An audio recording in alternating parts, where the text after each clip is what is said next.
Today we're going to be talking about simplifying radicals, and the word radical means roots. So I'm talking about things like square roots, cubed roots, and fourth roots. And we're going to be doing it with factor trees, which we have been talking about with our last few videos. So let's jump right into it. What, pray tell, is a radical and how does it work? Well, maybe I can show you with an example. Let's say we have a number like 4. If I multiply 4 times 4, I get 16. So 4 multiplied by itself is 16. The other way I could write that is 4 squared is equal to 16. 4 squared is 16. So if I square the 4, I get 16. But let's say I wanted to go backwards. Let's say I had 16 and I wanted to know what number multiplies by itself to get 16. I already know that the answer is 4 because I just showed you. But the way we write that is we write it in a radical, which is this little thing here. So when you see this means what number multiplies by itself to get 16? And the answer is, of course, 4. That is a square root. 4 squared equals 16. And likewise, the square root of 16 is equal to 4. We can also do cubed roots. For example, I know that 4 cubed, which is the same thing as 4 times 4 times 4, is equal to 64, right? And what if I had 64 and I want to know what number when it's cubed gets to 64? So I would write that like this. I would write my radical sign, but instead of leaving it as it is, because that means square root, we don't want a square root, we want a cube root. What number multiplies by itself 3 times to get 64? And that is 4. The cubed root of 64 is 4. Alright, so how do we actually go about the work of finding the square root or cubed root or fourth root of a number? So what I'm going to do is I'm going to make a factor tree of 25. Alright, so things that I know go into 25 are 5 and 5. Well, look at that. We got some partners there. So what you want to do is you want to look for partners. So I can rewrite 25 as 5 times 5, right? And there's a partner there, so I can rewrite this as 5 squared. And I get 5 squared. Well, the square root of 5 squared is going to be 5 because the square, oops, it escaped. Because the square and the square root undo each other. Square root of 25 is 5.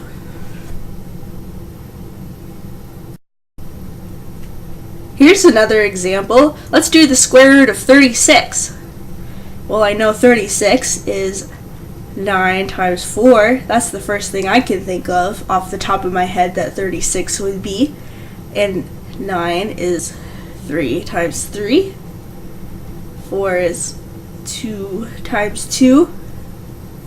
So now we can rewrite as all of the prime numbers together. And I already can sort of see that there's a 3 that has a partner and a 2 that has a partner, so I'm guessing that whatever the square root it is going to be whatever 3 times 2 is. But I'm going to go through the extra work of writing it out because sometimes when you're learning something or explaining it to somebody else, it helps to show all of the extra steps so that it makes a little bit more sense how it works. Alright, now I can look for partners. Oh, there's a partner of 3, so I can write this as 3 squared. Oh, Revenge of the Ugly Twos. Times, there's a partner of 2, so 2 squared.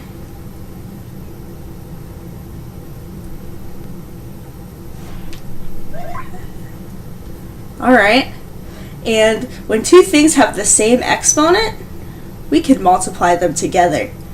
We can multiply the bases together and leave the exponent as this. So 3 times 2 is 6, so 6 squared. Well, the square root of 6 squared is going to be 6, because remember, square and square root undo each other. There we go! The square root of 36 is 6. Here's an example with a little bit of a bigger number. Alright, so whenever I'm dealing with something with 25, I can think of quarters.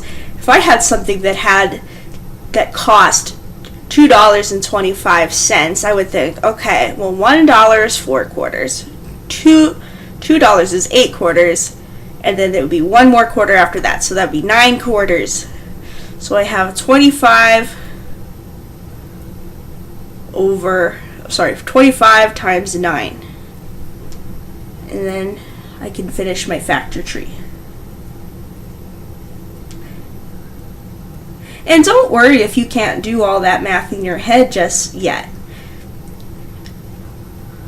It's okay if you can't do it in your head. It helps, but you'll learn that as you get better and you get older. What you can do if you don't know is you can maybe do some long division. For example, I could sort of guess that since it ends in 5, it'll probably be divisible by 5, so I could do the long division if I want. Alright, 5 times 5, so we're going to rewrite this now. Ooh, that's a messy radical sign. So 5 times 5 times 3 times 3. Any partners in there? Ooh, yes, look, 5 and 5 is a partner, and 3 and 3 is a partner. So we can have 5 squared times 3 squared. And we could multiply those together now, like we did in the last one, and get 15 squared, or we could even do it like this, where I have the square root of 5 squared times the square root of 3 squared. We'll get the same answer either way, but I'll show you both ways. And obviously the square root of 5 squared is 5, and the square root of 3 squared is 3. So 5 times 3 is 15. So we got the square root of 25 is 15. Yay! Here's another big number. Well, I can see that there's a 15 here and a 0, so I can obviously guess. Well, it's obvious to me. It might not be obvious to everybody. So this will be 15 times 10. Alright, let's see. 15 times 10. I get 5 and 3 over here, and I get 5 and 2 over here. Alright, let's rewrite this. So I get 5 times 5. I'm going to put my 5's together. And then times 3 times 2. Any partners? Yep, there's some partners there. So I can do 5 squared times 3 times 2. Uh-oh. Those guys don't have partners. Did I do it right? I don't know, looks like I did it right, but there's no partners. So you know what we're going to do? We're going to cut our losses. We're going to take the square root of the parts we can take the square root of, and then we're just going to leave the rest inside the square root sign. So I know that we'll have the square root of 5 squared times the square root of 3 times 2. So we'll get 5 times the square root of 3 times 2 is 6. And there's not really anything more we can do with it. But that's okay. Not every answer has to look pretty. Alright, let's do some cubed roots now. What is the cubed root of 27? And remember, when I'm asking what the cubed root of 27 is, I'm asking what number do I multiply by itself 3 times in order to get to 27?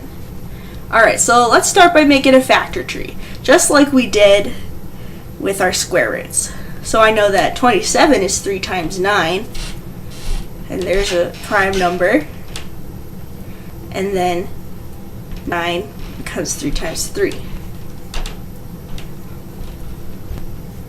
So we'll rewrite it now.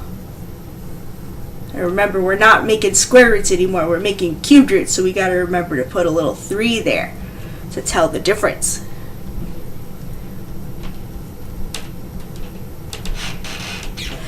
So instead of looking for partners now I'm doing cubed roots. So now I have to look for triplets. I have to look for guys that go in there 3 times. And look, here's a triplet. I see 3 3s. So I get the cubed root. Oh boy, that's a lot of 3s today. Of 3 to the 3rd power. And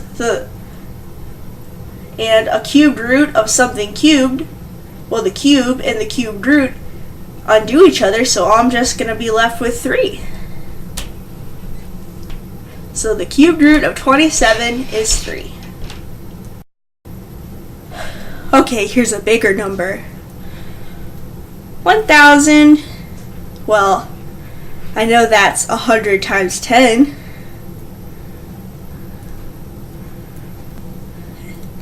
And this can become 5 and 2. And this one can become 10 times 10. So I get 5 and 2. And 5 and 2. Circle all my prime numbers.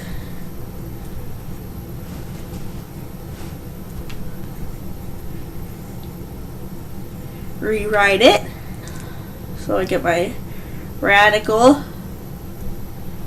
cubed root radical. And let's see, how many 5s do I have? 1, 2, 3 5s. 5 times 5 times 5. It's always good to count to make sure you get them right, because if you don't get the right number, then you'll be all messed up. 1, 2, 2 2s, 3 2s. 2 times 2 times 2. Okay. Alright.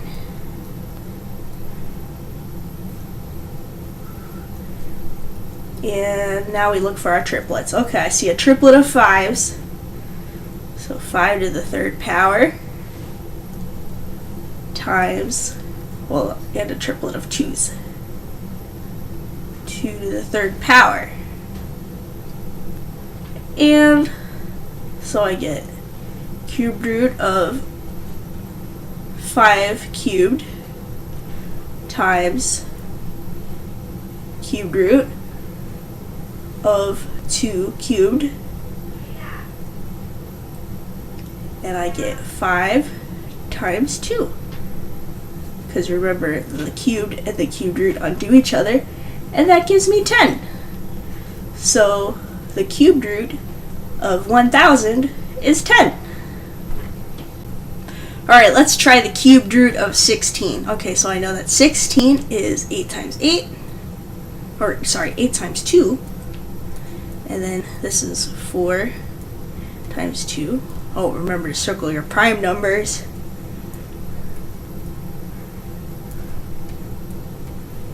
Okay. And now I can rewrite it. Cubed root of, we'll multiply all these together. 2 times 2 times 2 times 2. And so that would be 2 to the 4th. But we're not looking for things to the 4th power, we're looking for things to the 3rd power. So let's section off a triplet of the 2's.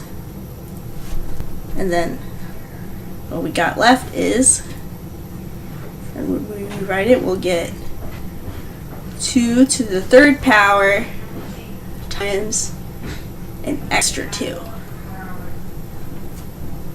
And then we'll get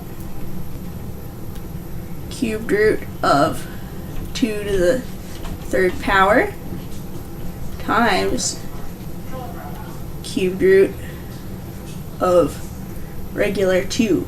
So this one, the cubed and the cubed root undo each other, so we get 2. But this one, there isn't really any such, well, there is such a thing as the cubed root of 2, but it's not a pretty number. It's a number with whole lots of decimals, and I don't really want to deal with it. So we're just going to rewrite it as,